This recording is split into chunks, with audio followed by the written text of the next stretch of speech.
Ang atong tubag sa Salmo nag-ingon, bendisyonan unta kita sa Ginoo sa isumpay.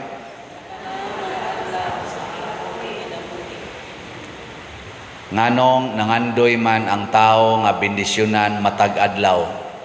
Nganong mo day kausalang bendisyonan sa Ginoo sa may mahitabo. Di lang di ay matag adlaw. Matag tuig lang. Okay ra dili. Matag simana lang. Parehaning nga bata din ato bendisyonan inig misa. Pwede dili. Pwede god. Pero may gitong matag adlaw ngano man. Mawa ganining bendisyon sa Ginoo muso dayon ang demonyo. Ang bendisyon bas Ginoo basta bawa ang demonyo mo'y mupuli. Nya ug mosuod na kay ng demonyo, iyang gubon ang gihimos Ginoo. Nilingay mong tupad. Ingnawa na maguba imong naong. Naguba ganing imong naong sa ato pagisudla na ka sa demonyo. Nangausab na ba ang gihimos Ginoo? Nya ingna diha, ingna kanang imo dihang reproductive organ wa pa na mga guba. Wa pa na nimo imni og pills, wa na nimo gipamutol dihang angayng putlon. Ana. Lain pag yung gubon si yawa, basta masudlag yawa, ang relationship. Lain na sang lingi sa imong tupad na kumusta imong mga relasyon ron, wa mga guba. Relationships ba? Oy, nangaguba na. Either relationship among nations, among groups, among families, among churches. Gipangguba siyawa.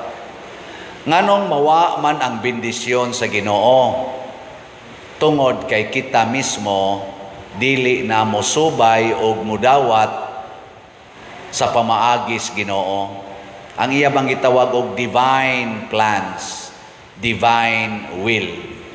Ato na ginang supakon, mao na. Mao na diri sa atong ebanghelyo, pag-ingon gyud sa mga Parisiyo nga pwede ba makig-divorce ang bana sa asawa? Ingon si Jesus, unsa may gitudlo ni Moises? Kay si Moises man maoy balaod. Nagdaas balaod sa Ginoo katong 10 commandments o uban pang balaod. Ingon siya nitugot si Moises. Ingon dayon si Kristo, nganong nitugot man si Moises?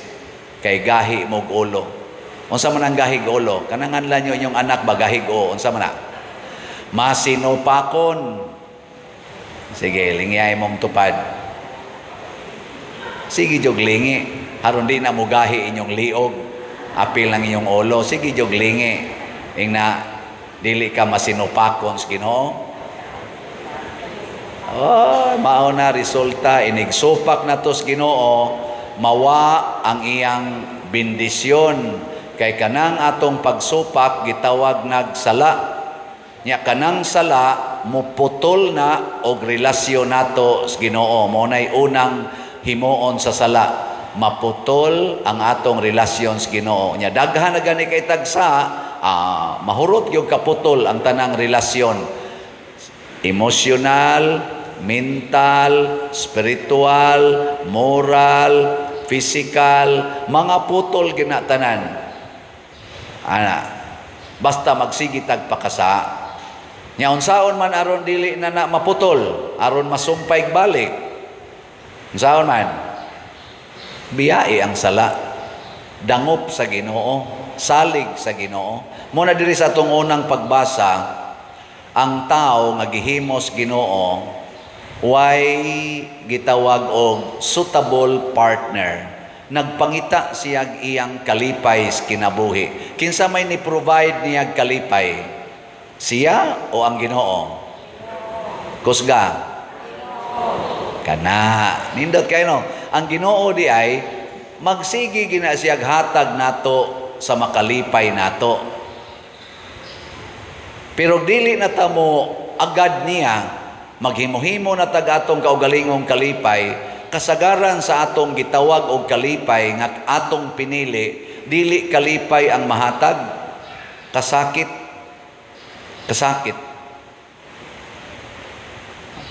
Lagi. Samaan ang kwarta, makalipay man ginastaw. Pila ron kabuok ang nasakitan tungod anang kwarta. Tungod anang pagsigig inilugay og kwarta. Kanang honor ba? Kanang dungog.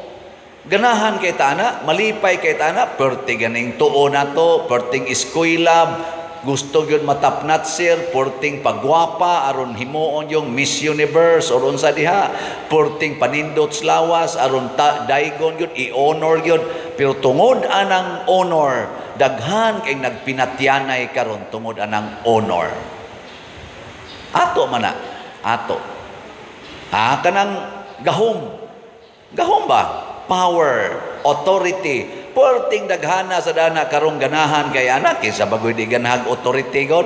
Ako ganahan kog authority, kamo ganahan sad mo. Bisan na lag presidentes organisasyon, ganahan kay tana.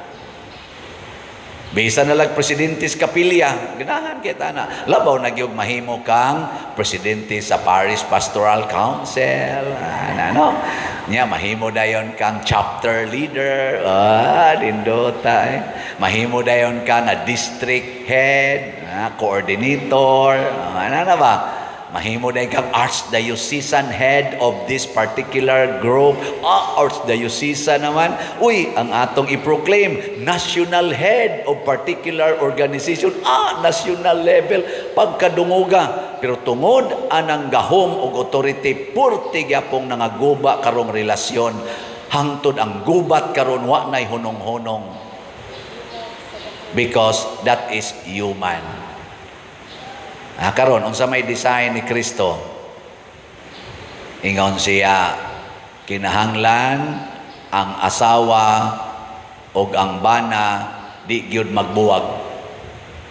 Kana. Giling nga imong tupad. Ingnaw. Musunod ka nang maong design. Ingna, okay nimo? Okay na nimo? Di gyud magbuwag. Ana. No divorce. No divorce. Og ngano man gihimo man is Ginoo, aron dili maputol ang atong relasyon niya. Kay siya'y ga-design sa marriage. Marriage is not designed by human beings. It is designed by God.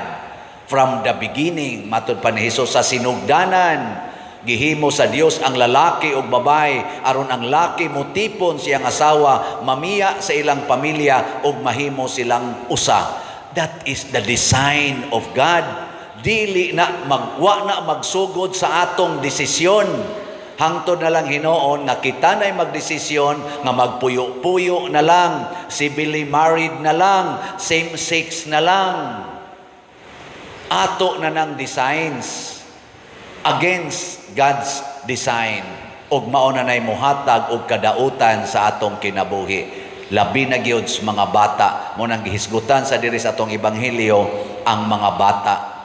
Gibindisyonan sad sa Ginoo ang mga bata, pero kinsa may iyang gitagaag authority para pag-amping sa mga bata ang mga ginikanan. Kung wa na ang ginikanan, patay ng bataan na. Either mamatay physically, emotionally, morally, spiritually, psychologically. Ngila, tanawa imong tupad. Ing na kompleto pa kag ginikanan pagtubo nimo. Ing na kompleto ra kag mamagpapa. Nya mo ingon gani, kompleto. Congratulations. Kanang gitawag rog dysfunctional parents or no parents, mga gitawag og abandoned children, luoy kayo ini kadako. Nanoy pipilang aninindot sang kinabuhi, pero kasagaran gyud luoy kayo magpangita og belongingness. Kay matod pas ato mga psychologists, mutuo lang sad ko ani kay gidesign man ginas Ginoo ang bata gikan sa 0 hangtod sa 6 years old, nagkinahanglan gyud kanang gitawag og intimacy with father and mother. Intimacy, ha? With father and mother. Katubang naghimo niya ba? Kaya doon naman ko tayo gitawag og genetic bond. Ang akong dugo manis akong mama o papa. Mo na inigkataw na ko, magpangita gyud ko ana. Nya kung absent na sila, gikan sa 0 hangtod sa 6 years old kuno, pangitao na hangtod lifetime sa usa ka bata or usa ka tawo. And nobody can satisfy that longing. It is irreplaceable. Mao na ang atong simbahan, di gyud mosugot anang premarital sex. Hastang Ginoo kay sala man na siya. Unsa may epekto sa premarital sex? Daghan kaayo ang nahitabo nga mga anak way amahan. Kay pagkabuntis gibiyaan nya, unwanted sad ang child, giaksyonan sad abort sa papa ug sa sa inahan kay kaiyang kauwaw. Ang resulta, ang bata dunay psycho-emotional hurts or unsa tawag na brokenness. Magpangita. Unsa may pangitaos bata? Una, pleasure, to satisfy the vacuum inside. Pleasure. Nya ang pleasure kinahanglan magkwarta. Mangita sa siya kwarta, munang kusog kay atong graft and corruption, kusog kay atong mga kinabitay, prostitution, sinuyupay, siyabo, mga drugas, ngano man nagpangita og satisfaction ng mga tawhana. Okay. Lingi ay mong tupad katapusang lingi. Ing na satisfied ra ka sa imong life. Ing na kono, ing na satisfied ra ka sa imong life. Wa mang lingi ang mga dissatisfied ay klaro kayo. Na, ing kapadil lisod sa kay naay ang sugo ni Kristo nga di mag-divorce, dili magbuwag, unya gikulata na ka, purting paita. Labi nakabana ka og katong nagpangitag pleasure, nya tan-aw niya luod na kay kagnaw or nakaasawa kag nagpangita og pleasure, nya tan-aw niya nimo di jud ka satisfy, sige nagpanglaki, sig panglaki nya kana sige pamabay, nya ikaw matorture ka. Yes, matorture ka. Yes. Unsa may sugo ni Kristo? Take up your cross and follow me. Kinsa may muhatag natog healing, kinsa may muhatag nato og satisfaction and joy, it is Jesus Himself. Kanang imong tupad dili na makasatisfy. Kaning nagwali dili makasatisfy. Kamo bisag ang tanan ng pangkwarta ninyo ihog ninyo sa kolekta, di na makasatisfy nako. Kay ang slot gyud unta nga mahurot, maura ginay makasatisfy nako. Pero bisag mahurot pa ning slot og kahalin, basta ako wa ko'y Ginoo sa akong kasing-kasing, di gyapon na makasatisfy nako. Ang mag-antos maura gyud masatisfied kay kuyugan kas Ginoo. Mao na ang atong mga martyrs satisfied kay sa ilang kinabuhi, kay kuyog nilang Ginoo sa ilang pag-antos o kasakit. Ang atong mga santo samang San Vicente Ferrer sama sa mahal nga Birhen Maria, puno sa pag-antos ang iyang kinabuhi, pero perfect ang iyang happiness, hastang iyang holiness, kay kuyog niya ang Ginoo. Your will be done. Your will be done. Mo na'y prinsipyos mahal nga Birhen. Mo nang ato gina siyang gimahal. Ang iya sang santos nga rosaryo kining upat ka misteryohan karon nagpahinomdom nato nga dili lang kalipay na asay misteryo ang kasakit. O ang misteryo sa kasakit nga tungod sa kasakit duna dayoy mugawas nga misteryo sa himaya. Kalipay ng way katapusan. Lisod kayo wa kay misteryos kasakit, muambak lang kas misteryos himaya. Lisod kayo ang Easter Sunday nga mahimong tinuod kun wa moagi si Hesus sa Good Friday. Ug mao na ang dalan sa tinuod nga kinabuhi. Kung naa kay pag-antos imong pamilya, antusa na kay padung nakas misteryos himaya. Ana. Nya kung naa kay kalipay sa imong kinabuhi ron, uyab pa mo, bag-o pa mong kasal, lipay man kay kaana, pangandam, kay dunay gasunod nga mysterious kasakit niya na. Pangandam ba? Ay pagsalig anang lipay-lipay, kanang inyong halog-halog diha, kanang inyong layog-layog, apil na ng mga kuot-kuot, lipay kay na, pero pangandam, dunay gasunod ana. Unsa may buhaton? Kinahanglan ang matag lakang nato, matag adlaw, nahasubay gyud sa kinabuhi ni Kristo. Matud pas atong ikaduhang pagbasa, ang nakita nato mao si Kristo nga natawo, ug sa makadiyot ato siyang nakita, nagantos siya og nagpakamatay. Pasabot, ang Ginoo nga dili makita, nakita nato nga nagantos og nagpakamatay, to tell us nga kining langit dili ni nato masudlan basta di ta moagi dinhis kalibutan sa kasakit o kamatayon. Mo nang musunod ta niya, kadiyot ra man na. Mao sa na ang marriage. Ang marriage sugdi gyud sa Dios non nga pagsugod, dili yawanon nga pagsugod. Kay matud pas panultihon sa mga philosophers, a travel of million miles starts from the very right step. Sabot mo, ana? Mura magwa mo kasabot. Akong binisayon, utror ba sa kong wa kay kasabot. Ang panaw, nalayo kayo, millions ka kilometro or miles, magsugod yun na sa unang insaktong pagtikang. Unang insaktong pagtikang. Pananglitan ron ang akong panaw, padong kong adtos Medellin, norte. Pero ang una na kong tikang, padong sa Oslo. Maabot ba kong Medellin? Kay inig-una na kong tikang, padong man sa south, ang sunod tikang na padong gina south. Pero ang una na kong tikang, padong sa norte, kana, posible yung moabot ko sa norte. Kung ang atong tumong, ang atong panaw padong sa langit, sa dili pa ka magminyo, siguro agyod nga kanang imong pagsud sa kaminyoon, ang una ginimong desisyon, mao ang pagpuyo sa kinabuhi nga Dios non. Ug unsa may Dios nong kinabuhi sa dili pa magminyo, naa ginang virginity and purity. Dili unta ka itukmod sa pagminyo tungod kay buntis na ka, tungod kay nag-premarital sex na mo. Kay wrong step na siya, sinful step na siya. Sinful step. Siguro agyod nga wa mo mag-premarital sex, ing na i-reserve tani inigminyo nga naman aron inigsud natos kaminyoon right step. Di ba?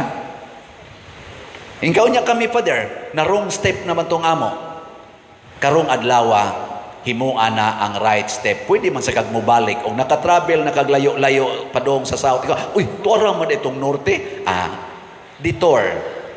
Nyaon saon man, desisyon, dili na ko makigbuwag aning akong bana, aning akong asawa.